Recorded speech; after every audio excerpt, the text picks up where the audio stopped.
Dear student, আজি আমি আৰম্ভ কৰিবলৈ লৈছো chapter 2 Sexual Reproduction in Flowering Plants, অপুষ্পক উদ্ভিদৰ যৌন প্ৰজনন।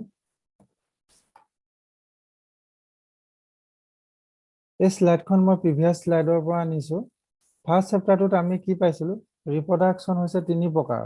এক নম্বৰ হৈছে এসেক্সুৱেল, সেক্সুৱেল আৰু ভেজিটেটিভ ৰিপ্ৰডাকশ্যন।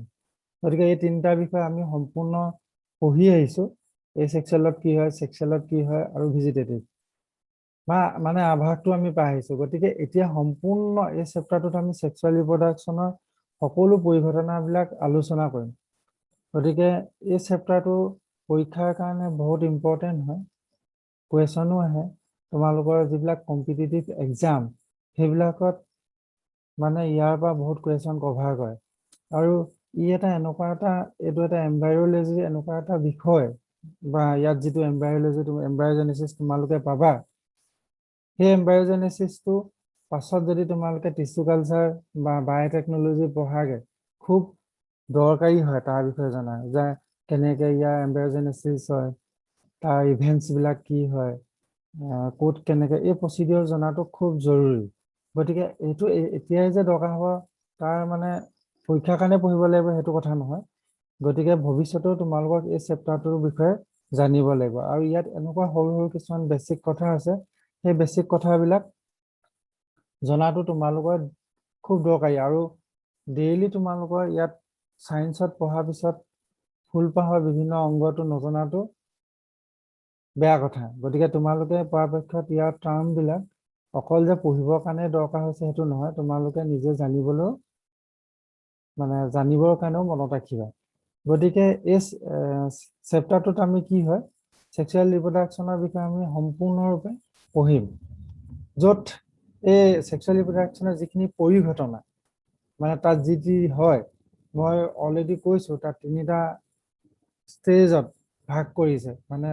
প্ৰচিডিউৰটো ইমান দীঘল হয় যে গেমেট ফৰ্ম হোৱাৰ পৰা তাৰ ফাৰ্টিলাইজেশ্যন আৰু শেষত এমব্ৰায়জেনেচিছ। গতিকে এইবিলাক বুজি পাব সুবিধাৰ অৰ্থে তিনিটা ষ্টেজত প্ৰচেছত ভাগ কৰিছে। য'ত প্ৰথমে কি হয়, প্ৰি ফাৰ্টিলাইজেশ্যন ষ্টেজত কি হয়, মেল আৰু ফিমেল গেমেট প্ৰডিউচ হয়। 2 নম্বৰ ষ্টেজত হয় কি, সেই মেল আৰু ফিমেল গেমেটটো ফিউজ হয়, তাৰপিছত জাইগট প্ৰডিউচ হয়, আৰু শেষত 3 নম্বৰ পোষ্ট ফাৰ্টিলাইজেশ্যন ইভেন্টছত এমব্ৰায়জেনেচিছ প্ৰক্ৰিয়াটো আৰম্ভ হয়। গতিকে চাই যোৱা লাহে লাহে, বুজি পাবলৈ ইমান টান নহয়, খালি মনত ৰাখি যাব। এপাহ সম্পূৰ্ণ ফুল, এই ফুলপাহতে আৰম্ভণিও হৈছে, এই ফুলপাহতে চেপ্টাৰটো শেষো হৈছে। গতিকে তোমালোকে বাৰম্বাৰ এইকাৰণে দেখাই আছো, ইয়াৰ বিভিন্ন অংগবিলাকৰ নামটো জানিব লাগে। যে মই যদি কওঁ এন্থাৰটো মেল ৰিপ্ৰডাক্টিভ নে ফিমেল ৰিপ্ৰডাক্টিভ অৰ্গেনত পায়, গতিকে এন্থাৰ বুলি কোৱাৰ লগে লগে তোমালোকৰ মনত থাকিব লাগিব যে এন্থাৰটো এটা মেল ৰিপ্ৰডাক্টিভ অৰ্গেনৰ ইউনিট হয়। যদি মই কওঁ লকিউল ক'ত পাম, বা ষ্টাইলটো মেল ৰিপ্ৰডাক্টিভ অৰ্গেনত পাম নে ফিমেল ৰিপ্ৰডাক্টিভ অৰ্গেনত পাম, এনেকুৱা ধৰণৰ কনফিউজন যাতে নাথাকে বাৰম্বাৰ, সেইকাৰণে মই এই ফুলপাহ দেখাই আছো। এই ফুলপাহৰ সম্পূৰ্ণ তলৰ অংশটো কোৱা হয় ৰিচেপ্টেকেল, যিটো ফুলপাহ ঠাৰিডালৰ শেষৰ অংশ। তাৰপিছত আমি পাম চিপেল, 1 নম্বৰ হলত পাম আমি চিপেল। চিপেলৰ পিছত আমি পাম পিটেল, তাৰপিছত আমি পাম মেল ৰিপ্ৰডাক্টিভ অৰ্গেন, ষ্টেমেন বুলি কোৱা হয়। ষ্টেমেন দুটা ইউনিটৰ দ্বাৰা গঠিত। তাৰ প্ৰথম উপ অংশটোত এন্থাৰ থাকে, আৰু যিটো বাইলোভ ষ্ট্ৰাকচাৰ সেইটোক এন্থাৰ বুলি কোৱা হয়। আৰু তললৈ এন্থাৰৰ পৰা তললৈ নামি গৈ তলৰ অভেৰী সিফালে যিফালে শেষ হৈছেগে, সেই ঠাৰিডালক কোৱা হয় ফিলামেণ্ট। গতিকে এন্থাৰ আৰু ফিলামেণ্ট হৈছে মেল ৰিপ্ৰডাক্টিভ অৰ্গেন ষ্টেমেনৰ এটা ইউনিট। তাৰপিছত আমি পাম ফিমেল ৰিপ্ৰডাক্টিভ অৰ্গেন পিষ্টিল বা কাৰ্পেল বা গাইনচিয়াম। ফিমেল ৰিপ্ৰডাক্টিভ অৰ্গেন বুলি ক'লে তোমালোকে পিষ্টিল বুলিও ক'ব পাৰা, কাৰ্পেল বুলিও ক'ব পাৰা, বা গাইনচিয়াম বুলিও ক'ব পাৰা। তেনেকে মেল ৰিপ্ৰডাক্টিভ অৰ্গেন ষ্টেমেনক তোমালোকে এন্ডোচিয়াম বুলি ক'ব পাৰা গতিকে ষ্টিগমা হৈছে ফিমেল ৰিপ্ৰডাক্টিভ অৰ্গেনৰ একেবাৰে ওপৰৰ অংশ তাৰপিছত ষ্টিগমাৰ পৰা তললৈ নামি অহা অংশটোক কোৱা হয় ষ্টাইল আৰু যিটো শেষত ফুলা অংশটোক কোৱা হয় অভেৰী আৰু অভেৰীৰ প্ৰত্যেকটো অভেৰীৰ ভিতৰত এটা কেভিটি থাকে গহ্বৰ থাকে যাক লকিউল বুলি কোৱা হয় সেই কেভিটিটোক নাম এটা আছে সেই নামটো হৈছে লকিউল আৰু লকিউলৰ ভিতৰত অভিউল থাকে গতিকে অভিউল ক'ত পাম লকিউলত পাম লকিউল ক'ত থাকে অভেৰীত থাকে আৰু অভেৰী হৈছে এটা ফিমেল ৰিপ্ৰডাক্টিভ অৰ্গেন পিষ্টিলৰ এটা ইউনিট গতিকে মনত ৰাখিব বহুত ইজি হয় এতিয়া আমি ইয়াৰ পাছৰ পৰা অকল মেল ৰিপ্ৰডাক্টিভ অৰ্গেনটোৰ বিষয়ে আলোচনা কৰিম মানে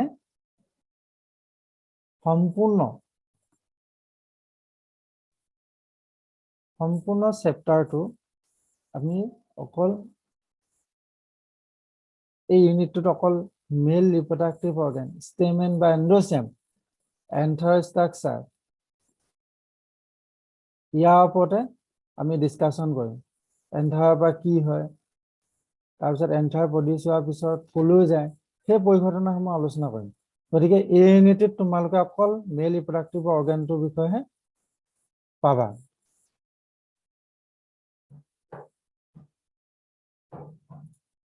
মেল ৰিপ্ৰডাক্টিভ অৰ্গেন ষ্ট্ৰাকচাৰ ষ্টেমেন মাইক্ৰস্পৰেঞ্জিয়াম আৰু পলেন গ্ৰেইন এতিয়া তোমালোকে প্ৰথম এটা নতুন শব্দ পাইছা সেইটো হৈছে মাইক্ৰস্পৰেঞ্জিয়াম স্লাইডটো ক্লিয়াৰ কৰি লৈছো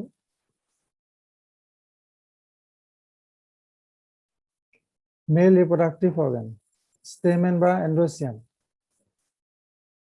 ইয়াৰ এক নম্বৰ মেল ৰিপ্ৰডাক্টিভ আকৌ অলপ ৰিভিজন কৰি দিছো মেল ৰিপ্ৰডাক্টিভ অৰ্গেন ষ্টেমেনৰ এক নম্বৰ পাৰ্ট হৈছে the two parts of a stamen মানে ষ্টেমেনত দুটা পাৰ্ট থাকে টু পাৰ্টছ বুলি কৈছে নহয়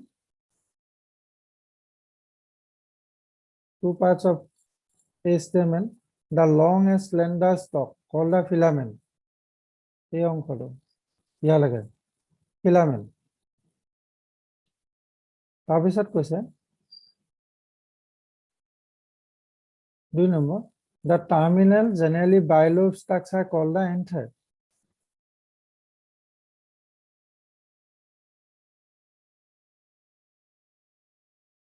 ৰবা অলপ মই ক্লিয়াৰ কৰি লৈছো clear already the terminal generally bilobe ইয়াত bilobe শব্দটো কৈছে বাই শব্দৰ অৰ্থ হৈছে দুটা লোব কোন দুটা লোব এটো এটা লোব এক নম্বৰ এটো এটা লোব তাৰ মানে ষ্টেমেনৰ দুটা ইউনিট আছিল এটা হৈছে ফিলামেন আৰু এটা হৈছে এন্থাৰ তাৰপিছত তোমালোকে আৰু এটা মনত ৰাখিব লাগিব যে এন্থাৰটো বাইলোব ষ্ট্ৰাকচাৰ মানে দুটা লোবত থাকে এন্থাৰটো গঠিত এটো এক নম্বৰ লোব আৰু হেখটো ইপিনে লুকাই থকা হৈছে 2 নম্বৰ লোব কল্ড দা এন্থাৰ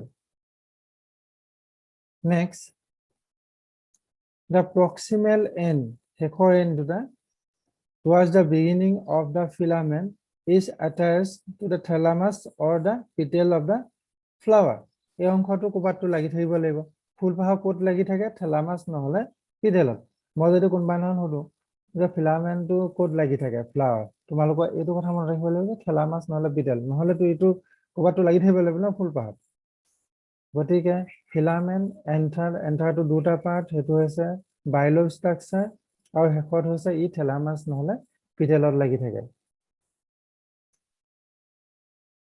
ক্লিয়াৰ অলৰেডি নেক্সট আকৌ এগেইন মেল ৰিপ্ৰডাক্টিভ অৰ্গান ষ্টেমেন আমি জুম কৰি চাম জুম শব্দটো তোমালোকেতো বুজি পাইছে এই মেল ৰিপ্ৰডাক্টিভ অৰ্গানৰ যেটো এন্থাৰ বাইলোব ষ্ট্ৰাকচাৰ এন্থাৰ তাক আমি জুম কৰি তাৰ ইন্টাৰনেল ষ্ট্ৰাকচাৰ বিলাক চাম লাহেলা আমি পইন্টেড হৈ গৈ আছো ফিলামেন্টটো সম্পূৰ্ণ ফুলপাহ চালো ফুলপাহৰ পৰা আমি মেল ৰিপ্ৰডাক্টিভ অৰ্গানটো উলিয়াই আনিলো মেল ৰিপ্ৰডাক্টিভ অৰ্গানটো পালো আমি ফিলামেন্ট আৰু এন্থাৰ এতিয়া এন্থাৰটো আমি ডিটেইল ষ্ট্ৰাকচাৰ চাম কাৰণ এন্থাৰৰ ভিতৰতে পোলেন প্ৰস্তুত হয়। জুম কৰি চালে আমি কি পাওঁ, এইটো হৈছে বায়োলব ষ্ট্ৰাকচাৰ এন্থাৰ, 1 নম্বৰ লোব, 2 নম্বৰ লোব, সেইকাৰণে ইয়াক কোৱা হয় বায়োলব।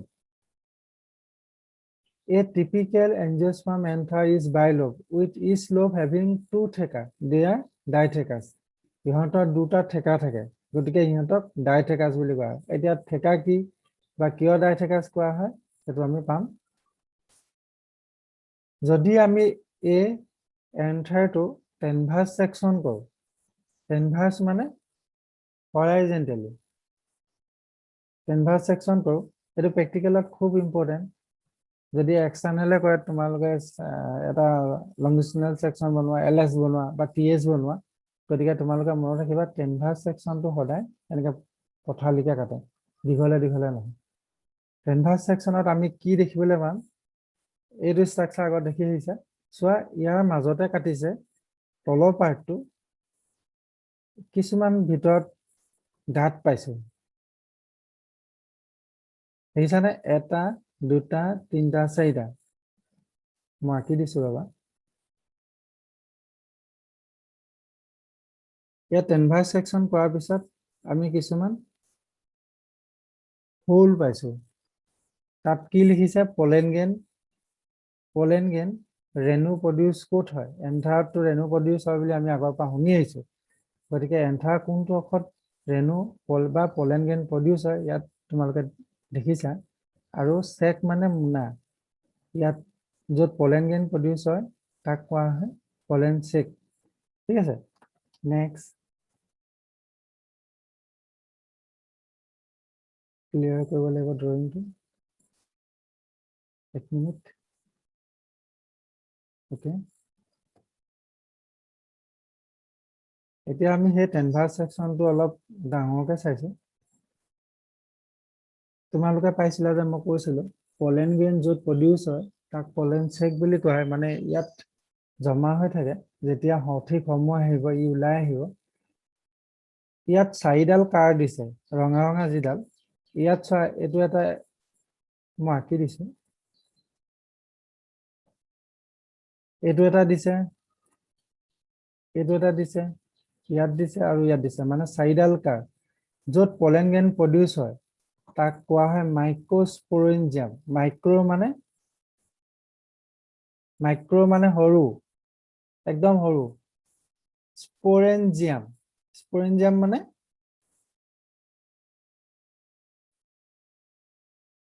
স্পোৰ কেৰিং কেভিটি, সৰু স্পোৰ কেৰিং কেভিটি। মাইক্ৰ মানে সৰু, স্পোৰ কেৰিং কেভিটি, য'ত স্পোৰ মানে পলেন গ্ৰেইনৰ কথা কৈছে, এই কেভিটি বিলাকত সৰু সৰু স্পোৰ কেৰি কৰে। গতিকে বায়োলোব বুলি কোৱা নাই জানো আমি? এই গোটেই এন্থাৰটো দুটা পাৰ্টত আছিলে, বায়োলোব, এইটো 1 নম্বৰ লোব আছিলে, এইটো 2 নম্বৰ লোব আছিলে। 1 নম্বৰ লোব, 2 নম্বৰ লোব, এটা লোবত দুটা কেভিটি আছিলে, স্পোৰ কেৰিং কেভিটি দুটা। মই ড্ৰয়িং কৰি দিছো,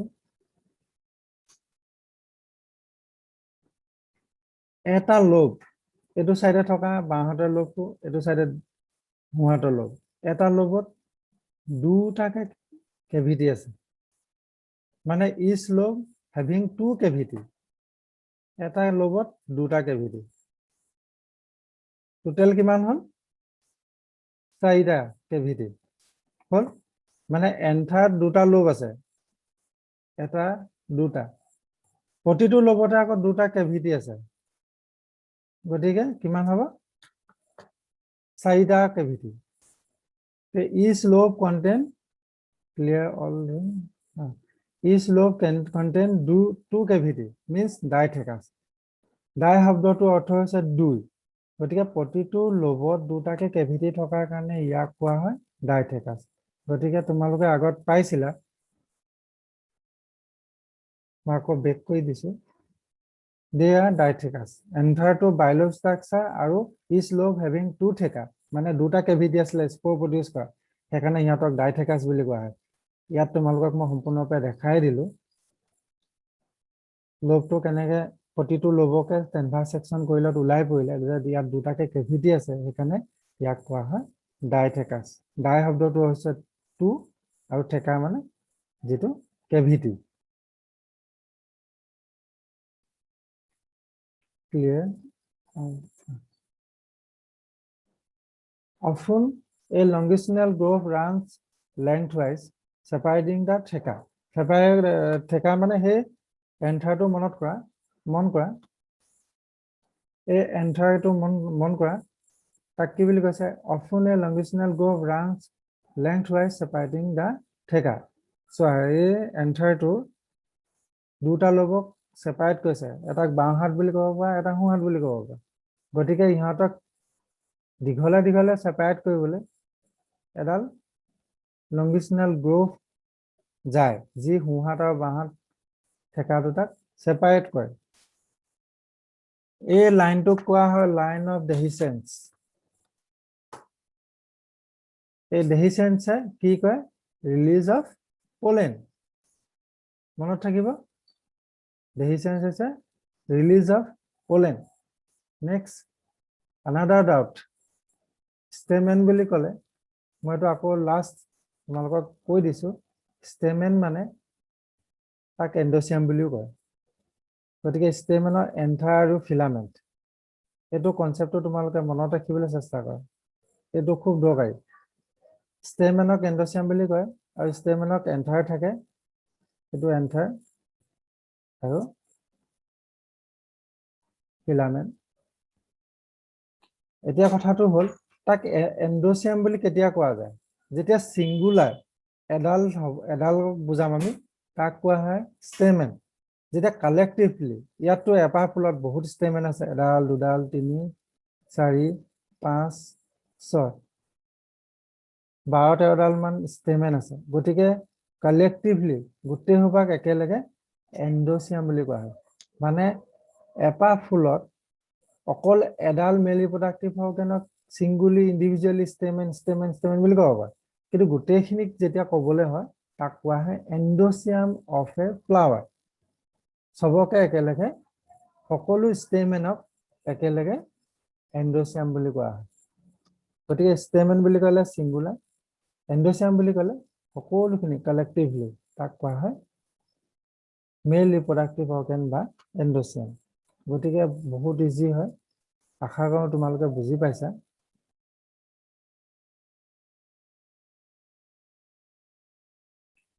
গতিকে মই লাষ্ট এটা আকৌ কৈ দিছো স্টেমেনটো থাৰ্ড হোলত থাকে সৰি স্টেমেনটো থাৰ্ড হোলত থাকে মনত ৰাখিবা ই কোট লাগি থাকে পিটেল নহলে থেলামাছত লাগি থাকে এই এন্থাৰটো সৰি ভেৰি বেড ডায়াগ্ৰাম এই এন্থাৰটো সোঁহাতে এটা লোব আছে বাঁহাতে লোব আছে সেইকাৰণে ইয়াক কোৱা হয় বাইলোব ষ্ট্ৰাকচাৰ বাইলোব বাই শব্দটো আছে দুটা লোব ইয়াক টেনভাৰ্স সেকশন কৰোঁতে আমি পাইছিলো এটা সাইডে দুটা কেভিটি আৰু এটা সাইডে দুটা কেভিটি তো সেইকাৰণে তাক কোৱা হয় মানে ইচ লোব কন্টেইন এইটো সাইডে লোব আৰু এইটো সাইডে লোব দুটা লোব কিন্তু প্ৰত্যেকটো লোবে দুটাকে থেকা আছে স্পোৰ প্ৰডিউসিং কেভিটি আছে সেইকাৰণে তাক কোৱা হয় ডাইথেকাছ